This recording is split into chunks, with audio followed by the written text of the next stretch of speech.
Greetings everyone. I am Bhumi Sharma and you are watching Zee News English Digital. India is officially hosting the India AI Impact Summit 2026, a landmark global gathering of world leaders, tech executives, policymakers and innovators at the Bharat Mandapam in New Delhi. Running from February 16th to February 20th, 2026, this 5-day summit is being described as one of the biggest AI convergences ever held. And the India is at the heart of the global AI conversation today.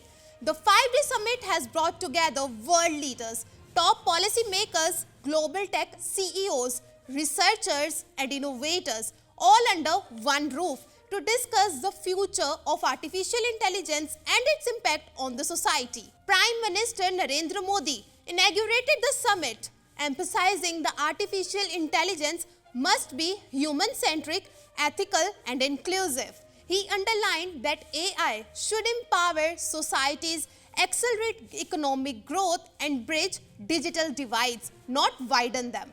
The theme of this year's summit focuses on responsible AI development and ensuring that emerging technologies benefit all sections of society. Security has been tightened across Delhi and traffic advisors remain in the place around the summit venues as high-profile delegates continue to arrive. Experts believe this summit positions India as a key voice in shaping global AI policy and governance framework when the nations are racing to regulate and leverage artificial intelligence responsibility. This summit has now opened its door to global dialogue with session underway and leaders from more than 45 countries, yes, 45 countries, engaging in discussions on responsible, inclusive and human-centric AI.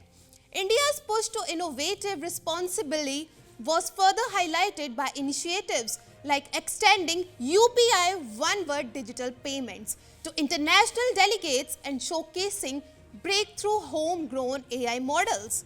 With high-impact sessions, government-industry partnership and broad global participation, this summit is shaping up as a defining moment in global AI collaboration as well as governance. We will continue to bring you the latest updates from this summit. Till then, stay tuned to Zee News English Digital with Bhumi Sharma.